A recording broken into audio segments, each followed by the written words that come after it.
اعوذ باللہ من الشیطان الرجیم بسم اللہ الرحمن الرحیم ان المتقین فی جنات وعیون۔ اب وہی سائملٹینیس کنٹراسٹ کہ جب جہنم والوں کا تذکرہ ہوا تو متقین کا بھی، اور جو اہل تقوی ہوں گے فی جنات وعیون، وہ ہوں گے جنتوں میں، باغات میں اور چشموں میں۔ ادخلوها بسلام آمنین، ان سے کہا جائے گا داخل ہو جاؤ ان باغات میں پورے امن کے ساتھ، کوئی خوف نہیں، کوئی اندیشہ نہیں۔ وَنَزَعْنَا مَا فِي صُدُورِهِم مِّن غِلٍّ، یہ مضمون پہلے بھی آ چکا ہے۔ اور ہم نکال دیں گے ان کے دلوں میں سے جو کچھ قدورت ہوگی، اہل ایمان کی آپس میں کوئی شکوہ، کوئی شکایت، کسی سے کوئی تکدر ہو، کوئی غل ہو، وہ ہم نکال دیں گے۔ عَلَىٰ سُرُرٍ مُتَقَابِلِينَ، وہ بیٹھے ہوئے ہوں گے تختوں کے اوپر ایک دوسرے کے آمنے سامنے۔ جب کسی سے ناراضگی ہو تو آدمی آنکھیں چار نہیں کرتا بلکہ نظر چڑا جاتا ہے، لیکن جب کوئی ایسی بات نہیں، دل صاف ہے، تو آمنے سامنے بیٹھ کے باتیں کریں گے، سینگ آئی ٹو آئی۔ متقابلین لا یمسہم فیہا نصب، انہیں نہیں پہنچے گی اس میں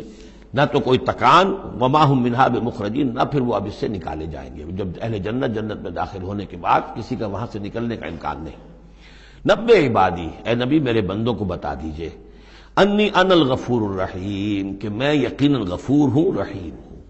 میری اصل شان تو یہ ہے، لیکن وان عذابی هو العذاب العلیم، میری ایک دوسری شان بھی ہے، اور وہ یہ ہے کہ میرا عذاب تو وہ بھی بہت دردناک عذاب ہے۔ لہذا کوئی آدمی جو ہے وہ نڈر نہ ہو جائے، نچنت نہ ہو جائے، وہ میری مغفرت کی امید بھی رکھے، میری رحمت سے آس بھی لگائے رکھے، لیکن یہ کہ میرے عذاب سے ڈرتا بھی رہے۔ بین الخوف والرجاء، یہ کیفیت رہنی چاہیے۔ وَنَبِّئْهُمْ عَنْ ضَيْفِ ابراہیم، اور ذرا ان کو بتا دیجئے حالات ابراہیم کے جو مہمان آئے تھے ان کے بارے میں، وہی جو پہلے ہم پڑھ چکے ہیں سورہ ہود میں۔ اذ دخلوا علیہ فقالوا سلاما، جب وہ داخل ہوئے حضرت ابراہیم کے ہاں، مکان پہ آئے، انہوں نے کہا سلام۔ قال انا منکم وجلون، تو حضرت ابراہیم نے کہا کہ ہمیں تو تم سے کچھ خوف آ رہا ہے، آپ لوگ کون ہیں،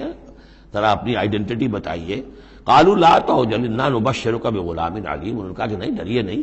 ہم تو آپ کو ایک بڑے صاحب علم بیٹے کی بشارت دینے آئے ہیں۔ قال بشرتمونی علی ان مسنی الکبر فبما تبشرون، تو حضرت ابراہیم نے فرمایا کہ یہ کیا بشارت آپ مجھے دے رہے ہیں، اس کے باوجود، علی یہاں علی الرغم کے معنی میں، اس کے باوجود کہ مجھ پر بڑھاپا طاری ہو چکا ہے، تو ذرا سوچ سمجھ کے بشارت دیجیے، کوئی غلطی تو نہیں لگی ہے آپ کو۔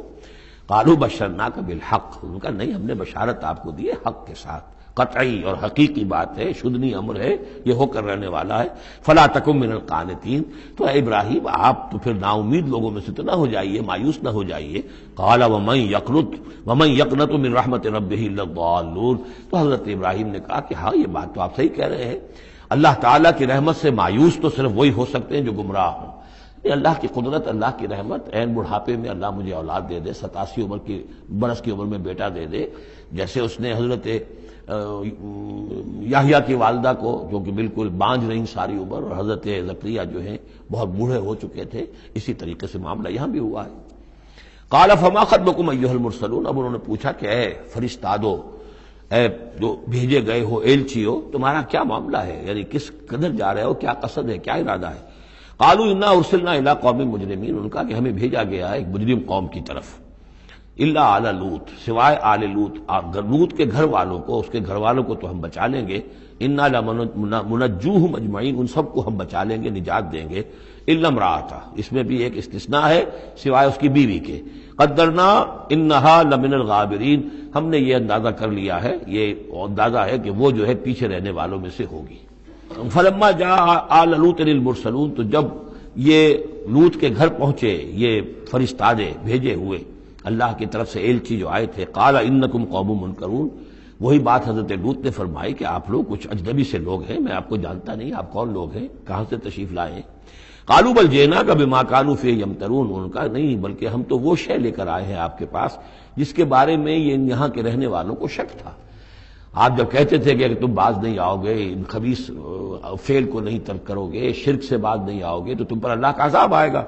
یہ اس میں شک کرتے تھے، مذاق اڑاتے تھے، اب وہ شے ہم لے کر آئے ہیں۔ وَأَتَيْنَاكَ بِالْحَقِّ وَإِنَّا لَصَادِقُونَ، اب ہم اللہ تعالیٰ کے آخری فیصلے کے ساتھ، قطعی اور شدنی فیصلے کے ساتھ آئے ہیں، اور ہم سچے ہیں، جو بات ہم کہہ رہے ہیں وہ درست ہے۔ فَأَسْرِ بِأَهْلِكَ بِقِطْعٍ مِّنَ اللَّيْلِ، تو آپ اپنے گھر والوں کو لے کر نکل جائیے رات کے ایک حصے میں کہ ابھی رات باقی ہو، صبح ہونے سے پہلے پہلے نکل جائیے، وَاتَّبِعْ أَدْبَارَهُمْ، اور آپ بھی ان کے پیچھے پیچھے جائیے، وَلَا يَلْتَفِتْ مِنْكُمْ أَحَدٌ، اور کوئی آپ میں سے پیچھے مڑ کر اب دیکھے نہیں، یعنی کوئی دوستی، کوئی یاد آ رہی ہو، کوئی تعلقات اب جو ہے وہ ستا رہے ہوں دل کو، وَامْضُوا حَيْثَ تُؤْمَرُونَ، اور اب چلے جائیے وہاں جہاں آپ کو حکم ہوا ہے، وَقَضَيْنَا إِلَيْهِ، اور یہ بات ہم نے اس کو بتا دی، یہ فیصلہ ہم نے کنوے کر دیا اسے، ذالک الامر، یہ فیصلہ، ان دابر ہؤلاء مقطوع مصبحین، کہ ان لوگوں کی جڑ صبح ہوتے ہی کاٹ دی جائے گی، یعنی یہ کہ اس پوری قوم کو تہس نہس کر دیا جائے گا، دونوں شہر جو ہیں نسیہ منسیہ کر دیے جائیں گے، یہاں کوئی ایک متنفس بھی نہیں بچے گا۔ وجاء اہل المدینہ یستبشرون، اور اب آئے لوگ وہ دوڑے ہوئے بدماش لوگ جو ہیں وہ خوشیاں مناتے ہوئے آئے کہ بڑے خوبصورت لڑکے جو ہیں آج مہمان ہو کر آئے ہیں لوط کے ہاں، تو ہمارے لیے بڑا اچھا موقع ہے۔ قال ان هؤلاء ضیفی فلا تفضحون، حضرت لوط نے ان سے کہا یہ دیکھو میرے مہمان ہیں، مجھے رسوا نہ کرو، واتقوا اللہ ولا تحزون، اللہ کا تقوی اختیار کرو اور میری بے آبروئی مت کرو۔ قالوا اولم ننهک عن العالمین، انہوں نے کہا کہ دیکھو لوط، ہم نے تمہیں تمام جہانوں والوں سے روکا ہوا نہیں ہے کہ تم ٹھیکہ مت لو کسی کا، ہم جس کے ساتھ جو چاہیں کریں، تم کون ہوتے بیچ میں آنے والے، تم کو ٹھیکیدار بن گئے ہو پوری دنیا کے۔ اولم ننہک، کیا ہم نے منع کیا تمہیں؟ نہیں کیا تمہیں کہ تمام جہان والوں کی حمایت میں نہ کھڑے ہو جایا کرو۔ قال ہؤلاء بناتی ان کنتم فاعلین، ان کا ہی میری بیٹیاں حاضر ہیں، اگر تمہیں کچھ کرنا ہی ہے تو یہ کہ ظاہر اللہ تعالیٰ نے تمہارے لیے جو جوڑے بنائے ہیں تو وہ تو عورتیں ہیں، تو وہ ہے، میں عرض کر چکا ہوں، اس سے مراد یہ بھی لی گئی ہے کہ میری قوم کی جو یہ بیٹیاں ہیں تمہارے گھروں میں پڑی ہیں جن کو تم نے چھوڑا ہوا ہے، اصل میں تو تمہارے لیے اللہ تعالیٰ نے وہ فطری راستہ بنایا تھا، یا یہ کہ انہوں نے اتمام حجت کے لیے، جس کو کہتے ہیں پنجابی میں برے کو گھر پہنچانا، یا آخری بات بھی کہی ہو کہ میں ایسا ہی اگر کوئی معاملہ ہے تو کوئی دو بڑے سردار جو ہیں انہیں کہا ہو کہ میں اپنی بیٹیوں کا نکاح تم سے کیے دیتا ہوں، تمہیں اگر کوئی اس طرح کی کوئی حاجت ہے، لعمرک انہم لفی سکرتہم یعمہون، تو انہوں نے کہا، یہ اللہ تعالیٰ کی طرف سے ہے، قسم ہے تیری جان کی، وہ لوگ تو اپنے اس نشے کی حالت میں بدمست تھے اور بالکل اندھے ہو گئے تھے، عین میم ہے والا ہے، یہ دل کے اندھے ہو چکے تھے۔ فاخذتہم الصیحۃ مشرقین، تو پھر انہیں آ پکڑا ایک چنگھاڑ نے اجالا ہونے کے وقت۔ مشرق، یہ مشرق نہیں ہے مشرق ہے، مشرق ہے اجالے کی جگہ، صبح جہاں سے نکلتی ہے وہ مشرق ہے، شرق کے معنی جو ہے اصل میں وہ روشنی ہے، تو اسی سے یہ مشرقین، صبح ہونے کا وقت، سورج نکلتے وقت جب اجالے کا وقت ہوا تو ان کو ایک چنگھاڑ نے آ پکڑا۔ فجعلنا عالیہا سافلہا، تو ہم نے اس کے اوپر والے حصے کو نچلا بنا دیا، یعنی تل پٹ کر دیا، وہ گری، پوری بستی جو ہے وہ اٹھا کر پٹک دی گئی کہ چھتیں نیچے اور اس کی جو بنیادیں تھیں وہ اوپر۔ وَأَمْطَرْنَا عَلَيْهِمْ حِجَارَةً مِّن سِجِّيلٍ، اور پھر ہم نے ان پر بارش برسائی، سجیل، مٹی کے کنکروں کی بارش۔ ان فی ذلک لآیات للمتوسمین، یقیناً اس میں نشانیاں ہیں ان لوگوں کے لیے جو حق کے متلاشی ہوتے ہیں۔ یہ جو اسم کا لفظ ہے الف سین میم، اور الف جو ہے اس میں در حقیقت جو اصل اس کا حروف اصلیہ میں سے نہیں ہے، سین میم ہے اصل، یہ ہوتے علامت، اسم کے معنی بھی علامت ہے، یہ میرا نام ہے، یہ آپ کا نام ہے، یہ علامت ہے کہ جس سے میرے نام سے آپ پہچانتے ہیں۔ تو جو لوگ علامتوں سے متوسم، باب تفاعل بن جائے گا، جو علامتوں سے حقیقت کو پہچاننا چاہیں، جو آیات آفاقیہ، آیات تاریخیہ، آیات انفسیہ، آیات قرآنیہ سے حقیقت کو جاننا چاہیں، ان فی ذلک لآیات للمتوسمین وَإِنَّهَا لَبِسَبِیلٍ مُقِیم، اور وہ جو بستیاں تھیں وہ سیدھی راہ پر واقع ہوئی تھیں،